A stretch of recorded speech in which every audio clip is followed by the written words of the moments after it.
The king is dead, but the air in the city has never felt heavier. Don Valerius, the man who ruled the underworld for 40 years, died with a secret in his heart and a cold smile on his lips. He left behind a billion-dollar empire, a web of banks, shipping ports, and political puppets that control everything from the food on your table to the laws in the capital. But the Don left no will. He left no chosen successor. He only left a vacuum, and nature hates a vacuum. To the world, it's just money. To the 4 families of the syndicate, it is the Obsidian Throne. This isn't just about being rich, it's about survival. In this world, if you aren't the one holding the gavel, you're the one standing on the trap door. The tension in the city is so thick you could cut it with a blade. Every phone call feels like a trap. Every handshake feels like a goodbye. The 4 players. 4 heirs now stand at the edge of the cliff, looking at the empty seat at the head of the table. The Ice Queen, Elena Moretti, cold, brilliant, and elegant. She doesn't raise her voice, she raises the stakes. She believes the throne belongs to the smartest mind, not the loudest heart. The fallen son, Dante Vane, the biological nephew of the Don. He has the bloodline, but he also has the scars. He's driven by a desperate need for the fatherly love he never got. The ghost, Julian Thorne, the strategist who moved in the shadows for years. He knows everyone's dirty laundry and isn't afraid to hang it out to dry. The Iron Heart, Sasha Volkov, brutally honest and terrifyingly calm. She believes power is earned through sacrifice, and she is willing to sacrifice everything and everyone. The funeral was a sea of black umbrellas and fake tears. As the casket lowered, the silence wasn't out of respect, it was out of fear. No one looked at the grave, they were all looking at each other. That evening, a single gold-trimmed envelope arrived at each of their mansions. It contained no letter, only a vintage key and a coordinate to the Don's private library. When the 4 heirs met in that dim, mahogany-scented room, the air turned freezing. Dante was the first to speak, his voice trembling with a mix of rage and grief. "We all know why we're here. One of us is going to rule. The other 3? Well, we know what happens to losers." Elena leaned back, her eyes tracking a spider on the ceiling. "Dante, you speak of winning like it's a race. It's not. It's a chess match, and you've already lost your queen." Sasha slammed a heavy folder onto the table. "I have proof of where the Don's missing millions went. If I release this, the police will tear this empire apart before any of you can sit on the throne." Julian smiled, a slow, serpent-like curve of the lips. "Go ahead, Sasha, release it. But remember, I'm the one who helped the Don hide it. If I go down, I'm pulling all of you into the fire with me." The game has officially begun. There are no guns on the table, but the words being thrown are sharper than any bayonet. The prize is $1 billion. The cost is their souls. As the heirs scramble to find the Don's hidden ledger, a secret recording surfaces. It's a voice from the grave, and it reveals that one of the 4 heirs was actually working with the police to bring the Don down. The hunt for the traitor begins, and the first betrayal will cut deeper than anyone expected. The air in the Don's library was thick with the smell of old paper and new fear. Julian's threat hung in the air like a noose. Sasha's folder remained closed on the table, a silent bomb waiting to detonate.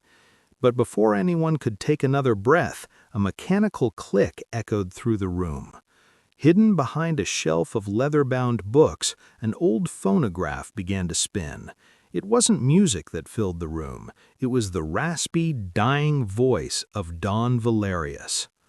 "My children, my sharks," the recording began, the voice shaking with a ghostly cough.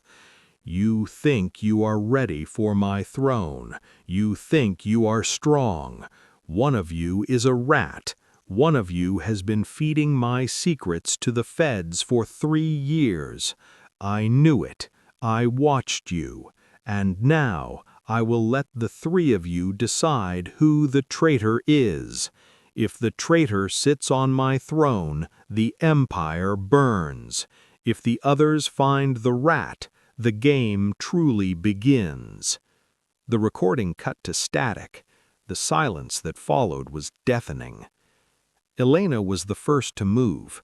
She adjusted her silk gloves, her face a mask of porcelain perfection. "Well," she whispered, her voice like cracking ice, "it seems our little family reunion has a guest who doesn't belong." Dante's face turned a deep, angry red. He stood up so fast his chair screeched against the marble floor. "Don't look at me, Elena. I was his blood. I stood by him while you were off buying art in Paris with the money he laundered for you." "Blood doesn't make you loyal, Dante," Julian interrupted, his eyes darting between them.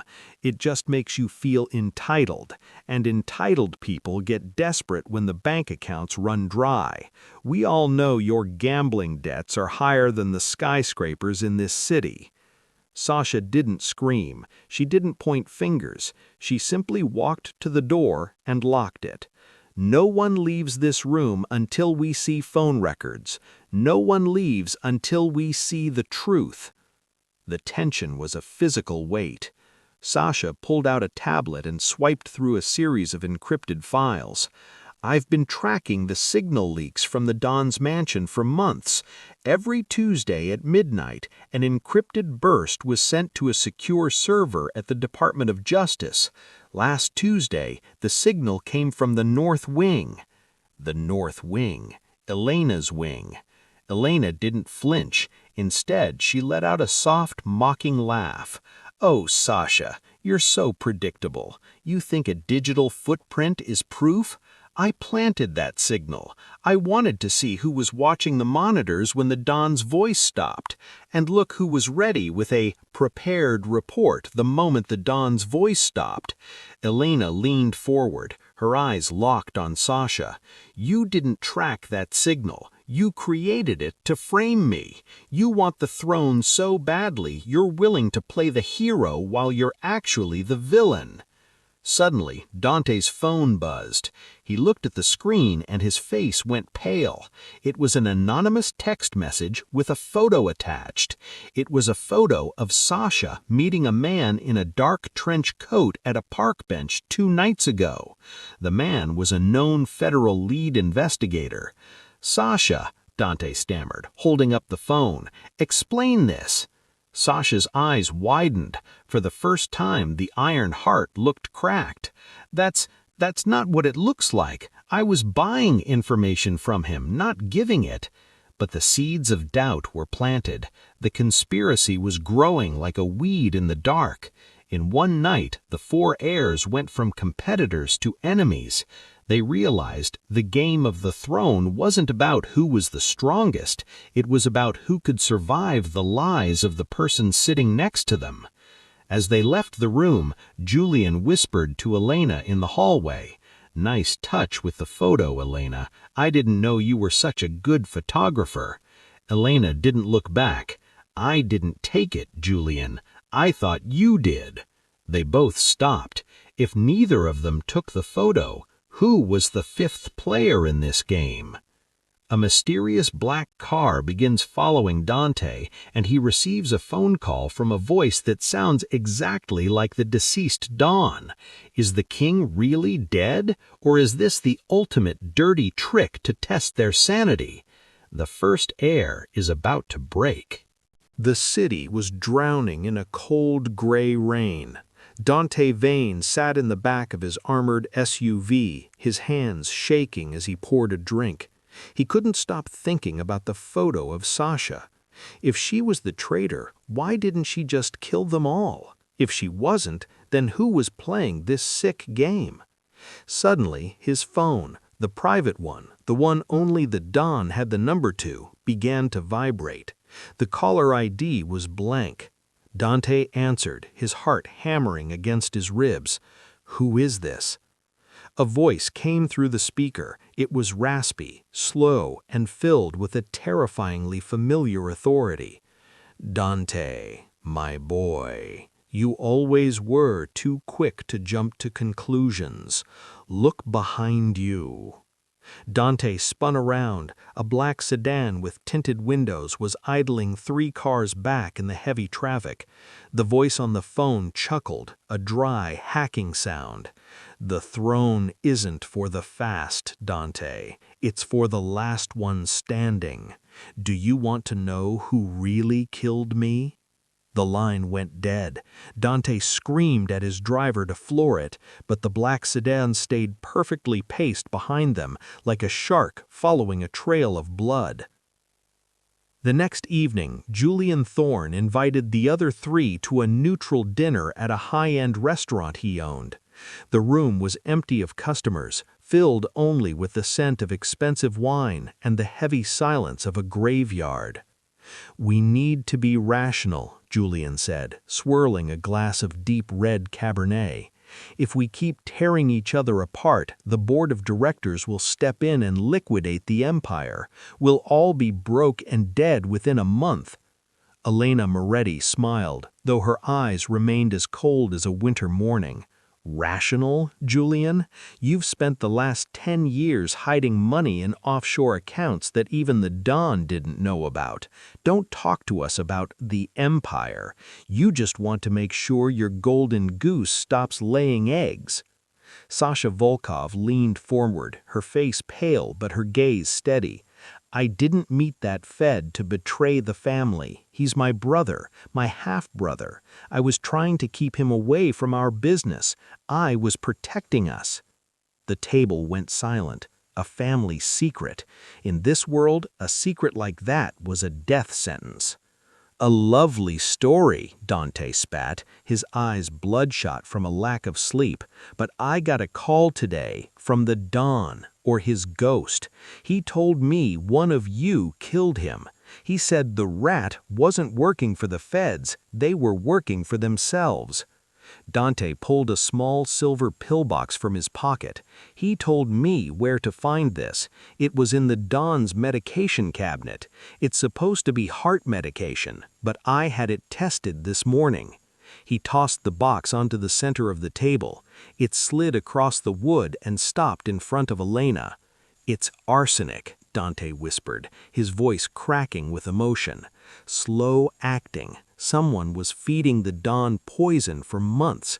Someone who had access to his private quarters. Someone who cared for him every single night."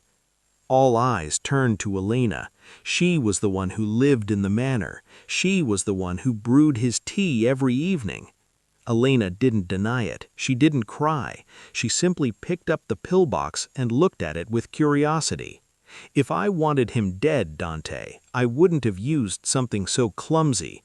I would have used a shadow or a whisper." She looked at Julian. "Julian, didn't you handle the Don's pharmacy orders?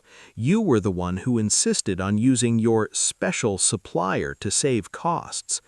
Julian's calm mask finally slipped.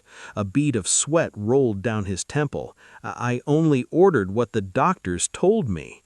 "And who paid the doctors, Julian?" asked Eska, her voice rising with a dangerous edge. Before Julian could answer, the restaurant's lights flickered and died.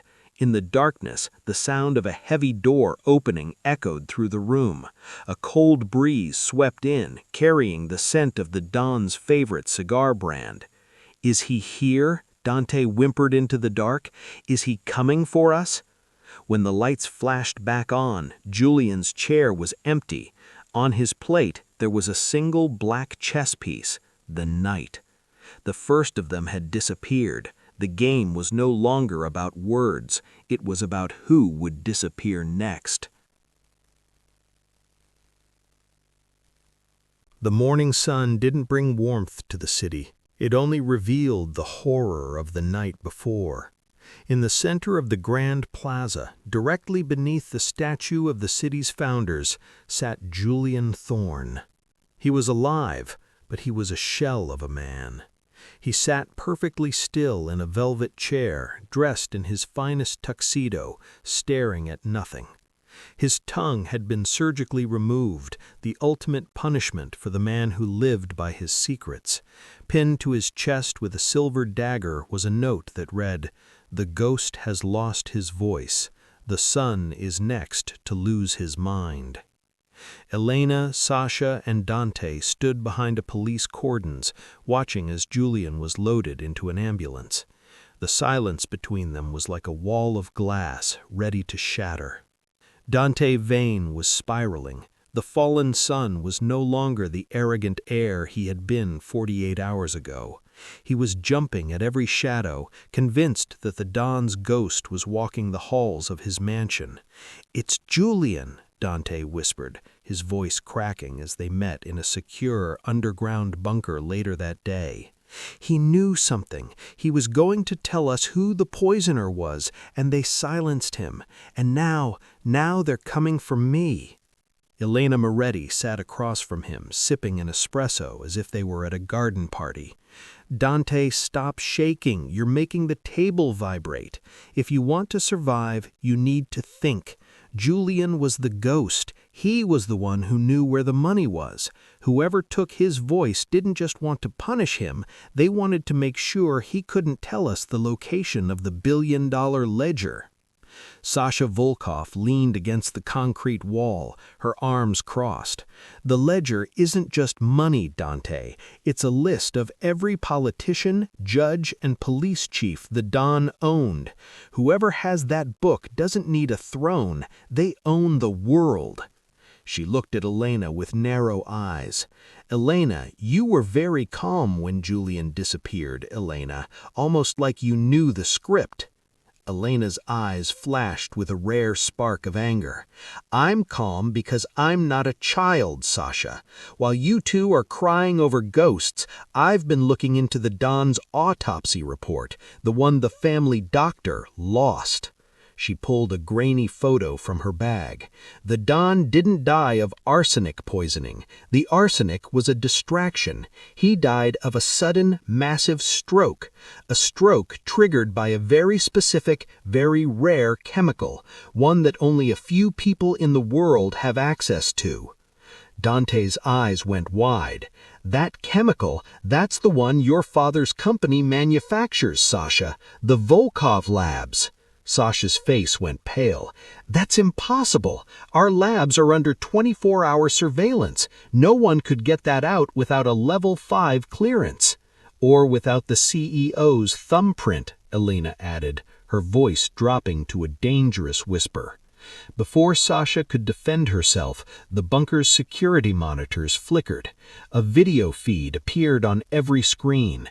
It was a live shot of Julian's private penthouse. A figure in a dark hoodie was walking through his bedroom, placing a leather-bound book, the ledger, under his pillow. The figure turned to the camera. It was Julian's assistant, a man who had disappeared weeks ago. He pointed at the book and then mimed a slit throat. "He's framing me!" Dante screamed, grabbing his head. "I don't have the ledger. Someone is putting it there to make the board think I stole it from the Don before he died." The heirs realized the trap. If the board of directors found the ledger in Dante's home, they would execute him for treason against the family. If they went to get it, they would be caught on camera retrieving stolen property. "We have 1 hour," Sasha said, looking at her watch. 1 hour before the board does their weekly sweep. Dante, if you go back there, you're dead. If we go for you, we are accomplices." "Then let it burn," Elena said, standing up. "Let Dante fall. It's one less player in the game." Dante looked at Elena, tears of betrayal in his eyes. "You'd let them kill me? After everything?" Elena walked to the door, stopping only to look back over her shoulder. "In this game, Dante, there are no relatives, only rivals. Choose your next move wisely. The clock is ticking."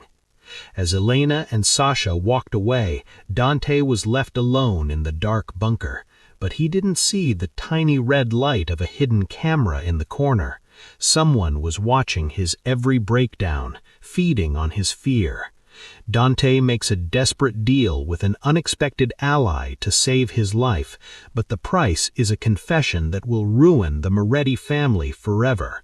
As the Ice Queen Elena prepares for her coronation, a secret from her past is about to be leaked to the press, turning her billion-dollar dream into a public nightmare. The morning news didn't carry the usual stock market updates or weather reports. Instead, every screen in the city featured a grainy black and white video from 15 years ago. It showed a young Elena Moretti standing over a burning car, her face illuminated by the flames, holding a briefcase that didn't belong to her. The headline was a death sentence for her reputation: the Mafia's golden girl, the theft that built an empire. In her marble penthouse, Elena watched the feed with a steady hand, though the vein in her temple pulsed. The board of directors was already calling. Her purity and intellectual superiority were her greatest weapons, and someone had just turned them into her greatest liabilities. While Elena's world burned on live television, Dante Vane was making a deal with the devil. He sat in a dim basement facing Sasha Volkov. The fallen sun had escaped his penthouse before the board arrived, but he was a hunted man. "I know you have the ledger, Sasha," Dante whispered, his voice raspy from a night of hiding. "I saw the look in your eyes. You didn't just find out about the chemical from your lab. You planted the evidence to scare me." Sasha leaned into the light, her iron heart mask as cold as ever. "And what if I did? You're weak, Dante. You cry for an uncle who never loved you. I want the throne because I'm the only one who knows how to keep the police at bay." "I have something better than the ledger," Dante countered, sliding a thumb drive across the table. "Elena's private server passwords. If you help me disappear and clear my name with the board, I'll give you the keys to the Moretti bank accounts. We can bankrupt the queen before she even finishes her morning tea." Elena didn't wait for the board to fire her. She knew the only way to win a game of conspiracy was to create a bigger conspiracy. She called a televised press conference, standing in front of the Don's old manor. "The video you saw is a fake," she told the cameras, her voice filled with a manufactured, heartbreaking tremor. "It was created by my rivals to hide the truth about my mother's disappearance. My mother didn't run away. She was silenced by the very people who now claim to lead us." She turned her gaze directly into the lens, as if looking into Sasha and Dante's souls. "I have the DNA results. My mother's remains were found on Volkov land. Sasha, care to explain why your family has been hiding a body for 20 years? The viewer's emotions skyrocketed. The Ice Queen had transformed herself into a grieving daughter in less than 30 seconds. The internet exploded with sympathy for Elena and rage against the Volkovs. Back in the basement, Sasha watched the press conference in horror.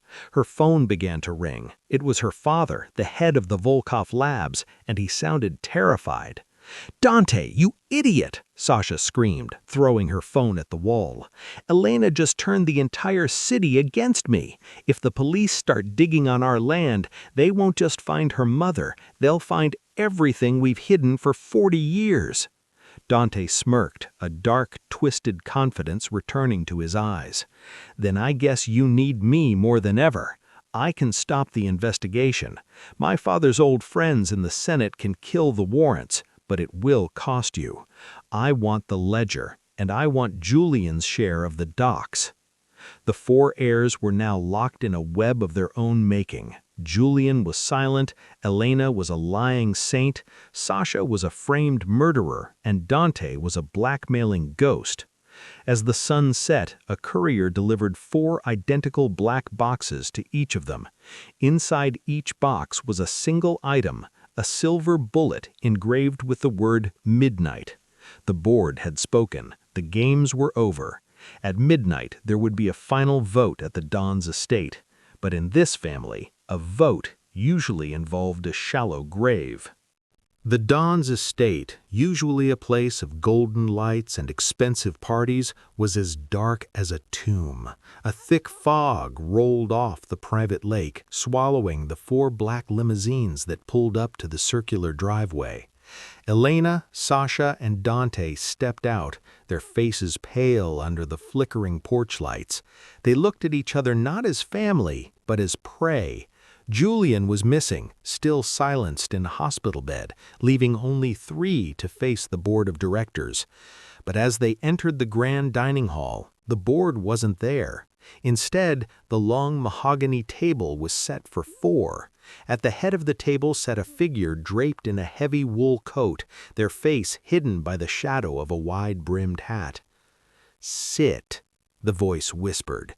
The voice was thin, mechanical, a throat box. Dante took a shaky breath, his hand hovering over the back of his chair. "Who are you? Where is the board?" The figure tossed a heavy leather-bound folder onto the table. It was the original will. "The board answers to the will," the voice rasped, "and the will says that the Empire belongs to the one who can prove they didn't kill the Dawn." Elena laughed, a sharp, nervous sound.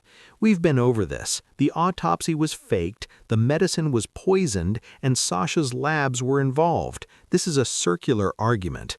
The figure leaned forward into the light. It wasn't the Dawn. It was Arthur, the Dawn's silent butler of 30 years, the man who saw everything and said nothing. He held a remote, and a massive projector screen descended from the ceiling. "You all want to talk about conspiracy?" Arthur rasped. "Let's talk about the night of the stroke." The screen flickered to life. It was security footage from the Dawn's bedroom, but the timestamp was from an hour after he was declared dead. The video showed Elena entering the room. She didn't cry. She didn't call for help. She walked straight to the wall safe, opened it with a code she shouldn't have known, and removed a small black box. Then the footage cut to Sasha. She was seen in the Don's private study, swapping out his heart medication for the arsenic pills. She wasn't trying to kill him. She was trying to make him look sick so she could take over his daily operations. Finally, the video showed Dante. He was caught on camera talking to a man in a police uniform in the back garden. "He's almost gone," Dante had whispered in the recording. "Make sure the warrants for Elena and Sasha are ready the moment his heart stops." The 3 heirs stared at the screen, their secrets laid bare. They had all been killing him in their own way. Elena stole his future, Sasha stole his health, and Dante stole his protection. "You're all monsters," Sasha hissed, looking at Dante.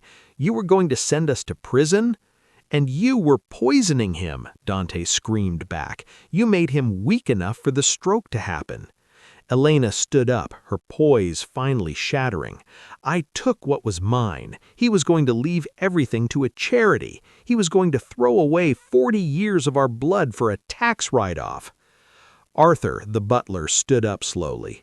"The Don knew you would all betray him. That's why the billion-dollar empire you're fighting for doesn't exist anymore." He opened the leather folder. "As of midnight, the accounts have been drained. The properties have been sold to an anonymous buyer. The Obsidian Throne is a chair sitting in an empty house." The heirs froze. $1 billion gone? Then who bought it? Julian's voice suddenly rang out from the doorway.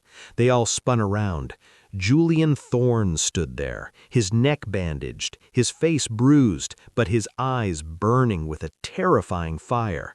He wasn't silent anymore. He held a tablet in his hand, showing a bank balance with more zeros than any of them had ever seen. "I didn't lose my voice, Elena," Julian whispered, a dark smirk crossing his face. "I just needed you all to think I was out of the game so you'd start showing your cards on camera. I'm the anonymous buyer. I own the banks. I own this house. And as of 5 minutes ago, I own all of you." Julian reveals the truly dirty trick he played to get the money, but he has one problem. The feds are raiding the estate in 10 minutes based on the warrants Dante set in motion. The 4 heirs now must work together to delete the evidence, or they will all share a prison cell by morning. But can you trust the person who just stole your inheritance? The room felt like it was shrinking. Julian stood in the doorway, the ghost who had returned to haunt them all. He had played them perfectly, using their own greed to drive the Empire's stock price down so he could buy it for pennies. But his victory was short-lived. "The sirens," Sasha whispered, her ears picking up a distant, rhythmic wail. "Dante, you told the feds to move in at 12:15 a.m. It's 12:05. Dante scrambled for his phone, his face the color of ash. "I can't stop it. It was an automated tip-off. Once the midnight vote was confirmed, the servers sent the location of the Dawn's secret servers to the lead investigator." Julian's smirk vanished. "You fool. Those servers don't just have the Dawn's crimes, they have the records of every offshore account I just used to buy the Empire. If the feds get those disks, the money is frozen, and we all go to death row for money laundering." For the first time in their lives, the 4 heirs had to look at each other without a knife in their hands. They were trapped in a mansion surrounded by forest with the law closing in. "We have 10 minutes, Elena said, her brain clicking into high gear. "Sasha, you know the security grid. You need to loop the cameras so the feds see an empty house when they breach. Dante, you're the one who talked to the feds. You know their protocol. Where will they enter first?" Dante wiped sweat from his eyes, his face the color of ash. "I can't stop it. It was an automated tip-off. Once the midnight vote was confirmed, the servers sent the location of the Dawn's secret servers to the lead investigator." Julian's smirk vanished. "You fool. Those servers don't just have the Dawn's crimes, they have the records of every offshore account I just used to buy the Empire. If the feds get those disks, the money is frozen, and we all go to death row for money laundering." For the first time in their lives, the 4 heirs had to look at each other without a knife in their hands. They were trapped in a mansion surrounded by forest with the law closing in. "We have 10 minutes, Elena said, her brain clicking into high gear. "Sasha, you know the security grid. You need to loop the cameras so the feds see an empty house when they breach. Dante, you're the one who talked to the feds. You know their protocol. Where will they enter first?" Dante wiped sweat from his eyes, his face the color of ash. "I can't stop it. It was an automated tip-off. Once the midnight vote was confirmed, the servers sent the location of the Dawn's secret servers to the lead investigator." Julian's smirk vanished. "You fool. Those servers don't just have the Dawn's crimes, they have the records of every offshore account I just used to buy the Empire. If the feds get those disks, the money is frozen, and we all go to death row for money laundering." Sasha scanned her retina. Access granted. Julian pressed his thumb to the glass. Access granted. Dante spoke his passphrase. Access granted. Then it was Elena's turn. She stood before the terminal, but she didn't move. Outside, the blue and red lights were now reflecting off the fog in the windows. The tires of police cruisers screeched on the gravel outside. "Elena, do it!" Sasha screamed. "I'll do it," Elena said, her voice eerily calm. "But first, Julian, transfer 25% of the shipping ports back to my name. If I'm going to save your stolen empire, I want my seat back." "You're blackmailing me while the police are at the door?" Julian roared. "I'm an artist, Julian," Elena smiled thinly. "I work best under pressure." With a thunderous boom, the front doors were kicked in. "FBI, nobody move!" Julian frantically typed on his tablet, his fingers flying. "Done! The transfer is pending. Now push the button." Elena pressed her palm to the scanner. The screen turned blood red. System wipe initiated. A low hum vibrated through the floorboards as the hard drives in the walls began to melt under an intentional electrical surge. The agents burst into the dining hall, guns drawn, led by the investigator Sasha had met in the park, her half-brother. They found the 4 heirs sitting calmly at the table, sipping wine by candlelight. "Good evening, Agent," Sasha said, raising her glass. "You're late for dinner." The investigator looked at the melted terminal, then at Sasha. He leaned down, whispering in her ear so the others couldn't hear. "You think you're clever, little sister. You wiped the servers, but you forgot about the Don's watch. It had a built-in microphone. We've been listening to every word you've said for the last hour."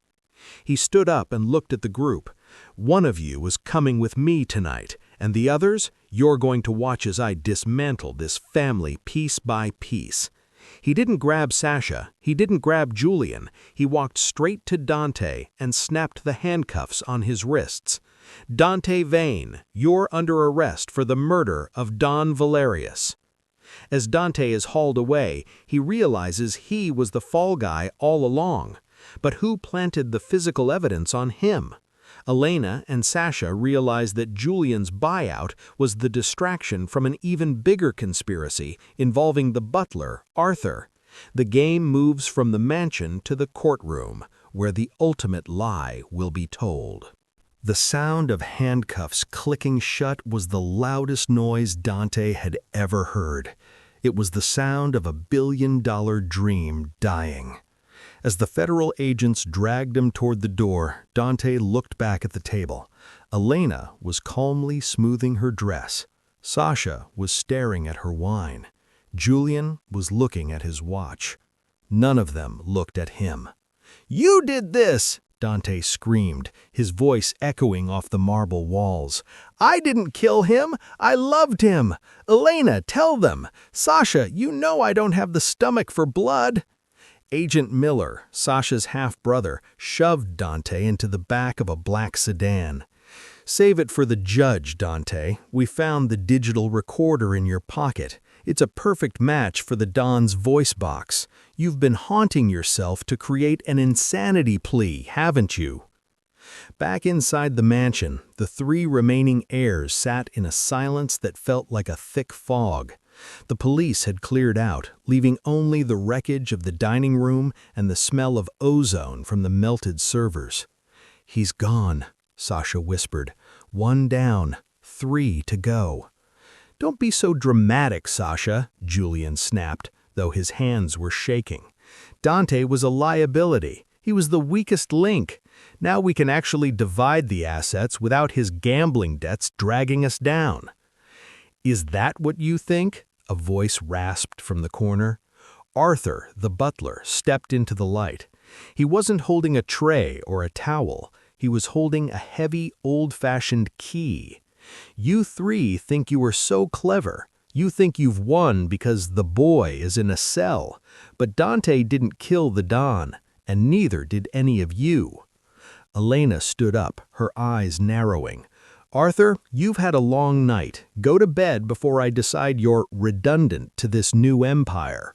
Arthur smiled, a terrifying expression on a man who had been a statue for 30 years. "I don't work for you, Miss Moretti. I never worked for the Don either. I worked for the Empire, and the Empire has a fail-safe." He walked to the large portrait of the Don that hung over the fireplace. He pressed a hidden lever, and the entire wall swung open, revealing a small, sterile room filled with medical equipment. On the bed lay a man. He was pale, hooked up to a dozen machines, his eyes closed. It was Don Valerius. He wasn't dead. He was in a medically induced coma. The 3 heirs stood frozen. The funeral, the casket, the death, it was all a staged performance. "He knew his heart was failing," Arthur explained. his voice devoid of emotion. He knew that if he died naturally, you three would tear the city apart and the police would seize everything. So he staged his murder. He wanted to see who would betray him first. He wanted to see who was strong enough to take the throne by force and who was foolish enough to get caught. Sasha gasped. So the recording, the photos, the arsenic? All tests, Arthur said, and you all failed. You, Sasha, tried to frame your family. You, Julian, tried to steal the money for yourself. And you, Elena, you stood by and watched it all happen, waiting to pick up the pieces. Arthur held up a remote control. The dawn is waking up in 1 hour. When he does, he will see the footage of tonight. He will see how you let Dante take the fall for a crime that never happened. He will see that none of you are worthy. He paused, a cruel glint in his eyes. Unless you can get Dante out. If you can save the fallen son before he signs a confession, the Dawn might believe you still have a shred of family loyalty left. If you don't, I press this button. The police get the real location of the Dawn, and you all go down for kidnapping and conspiracy to murder. The three heirs looked at each other. They hated Dante.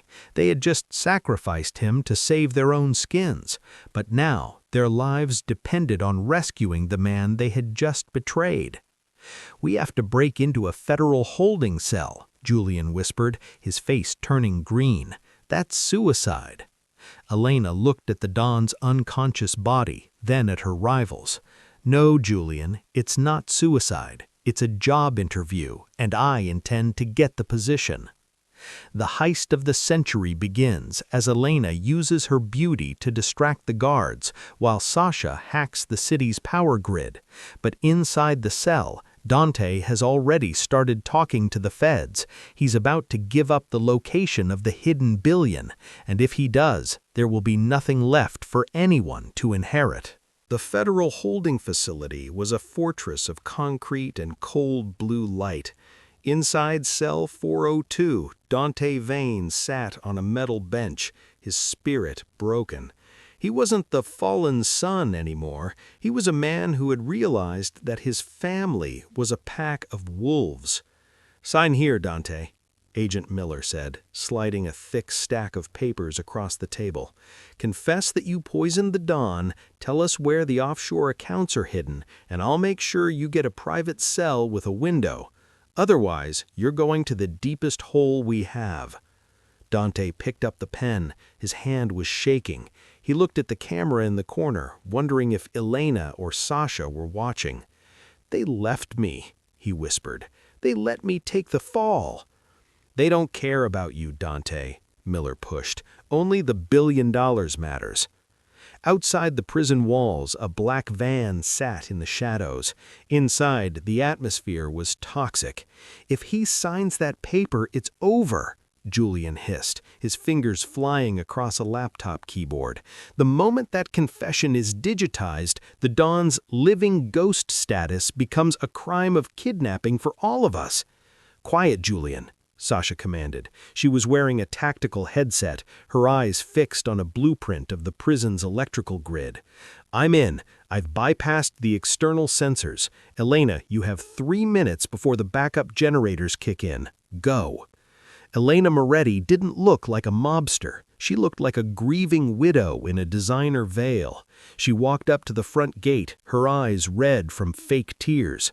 "Please," she sobbed to the guard, "my brother is in there. He's all I have left. I have his medication. If he doesn't take it, he won't survive the night." It was a classic Ice Queen performance.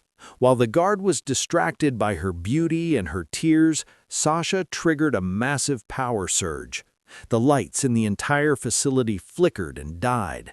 Magnetic locks buzzed and popped open. In the sudden darkness, the sound of chaos erupted. "Now!" Sasha yelled into the comms. Julian didn't move. He sat in the van, staring at a second screen. "Sasha, I just realized something. If we rescue Dante, the Dawn wakes up and judges us. If Dante accidentally dies during the breakout, the confession disappears and the Don has no choice but to pick one of us. Sasha froze, her hand over the override button. "Julian, that's murder." "No," Julian whispered, "that's business. I've planted a small incendiary device in the ventilation duct above Dante's cell. One click and the evidence is gone forever." Inside the cell, Dante heard the locks click. He stood up, heart racing. "Miller, what's happening?" Suddenly, the door swung open. It wasn't the feds. It was Elena. She had slipped past the guards in the confusion. "Elena, move! We have to go!" "Why?" Dante spat, backing away. "So you can set me up again? I'm signing the papers, Elena. I'm taking you all down with me." Elena grabbed his collar, her face inches from his. "Listen to me, you idiot. The Don is alive. Arthur has him at the manor. If you stay here and talk, the Don will have us all executed before the sun rises. If you come with me, we can face him together. It's the only way we survive." Dante hesitated. He looked at the pen on the table, then at Elena's desperate eyes. Outside, in the van, Julian's finger hovered over the detonator. 5 seconds, Sasha. Give me the word. Do we save the brother or secure the empire? A massive boom shook the building, but it didn't come from the cell. The van itself was rocked by a hit from a police ram. "We're compromised," Sasha screamed. "Julian, the feds knew we were coming. It was a setup." From the prison speakers, a voice boomed, not Agent Miller's, but Arthur's. "The Don is awake," the voice rasped, "and he is very, very disappointed. Come to the manor now, or the police won't be the ones you're running from." The 4 heirs return to the manor for the ultimate judgment. The Don is sitting at the table, a gun in one hand and a pen in the other. He will choose 1 heir to inherit everything and 3 to be buried in the garden. Who will tell the final lie that wins the billion-dollar empire? The air at the Don's manor was freezing, despite the roaring fire in the hearth. The 4 heirs stood in a semicircle, drenched from the rain and trembling from the adrenaline of the jailbreak. At the head of the table sat Don Valerius. He looked frail, his skin like yellowed parchment, but his eyes were sharp, 2 black coals burning with a terrifying intelligence. Arthur stood behind him, a shadow with a silver tray. On the tray sat 2 things, a golden fountain pen and a black revolver. "You've all returned," the Don rasped, his voice a ghost of the power it once held. "Like vultures to a carcass. But as you can see, I am not dead yet." The Don looked at each of them in turn. "I gave you a billion-dollar playground. I gave you the keys to a kingdom. And in 1 week, you have burned my reputation, sabotaged my businesses, and tried to frame each other for a murder that hadn't even happened." "Uncle, please!" Dante stepped forward, his voice cracking. "I only did what I thought was necessary to protect the bloodline." "The bloodline?" the Don mocked. "You were ready to sign my life away to a federal agent just to get a window in your cell. You are a coward, Dante." He turned to Sasha. "And you, the girl with the iron heart, you poisoned my tea, not to kill me, but to make me a puppet. You wanted a king you could control." He looked at Julian. "The ghost. You tried to buy my empire with my own stolen money. Clever, but disloyal." Finally, his eyes rested on Elena. "And you, my ice queen, you watched it all. You waited for the others to destroy themselves so you could walk over their bodies to the throne. You are the most like me, Elena, and that is why I trust you the least."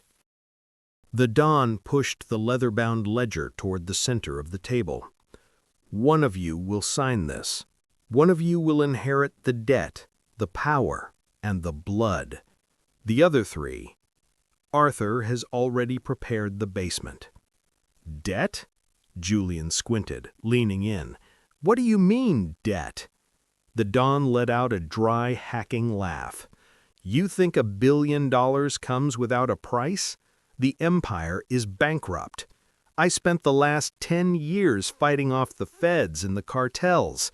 The $1 billion empire is actually a $1 billion hole.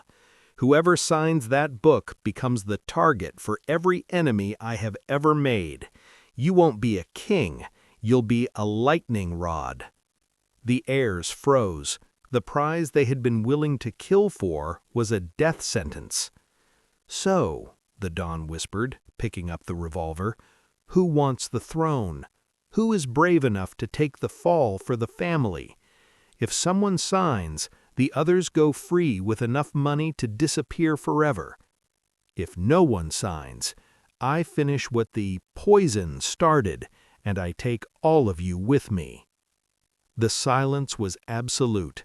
The throne was no longer a chair of gold, it was a heavy cross. Elena looked at the pen. She looked at Sasha and Dante. For the first time, an actual emotion, sacrifice, flickered in her eyes. Or was it the ultimate trick? "I'll do it," Elena said softly. She reached for the pen. "I'll take the debt. I'll take the targets. Let them go." Sasha gasped. Dante fell to his knees. Julian looked at her with newfound respect. Elena signed the ledger with a flourish. The Don smiled. A real, genuine smile. He stood up, remarkably steady for a dying man. He took the ledger from Elena and handed it to Arthur. "Burn it," the Don commanded. As the ledger turned to ash in the fireplace, the Don turned back to the heirs. "There was no debt. The Empire is stronger than ever, but I needed to know who would be willing to carry the weight when the gold was gone. A true ruler doesn't just want the crown, they are willing to bleed for it." He walked over to Elena and kissed her forehead.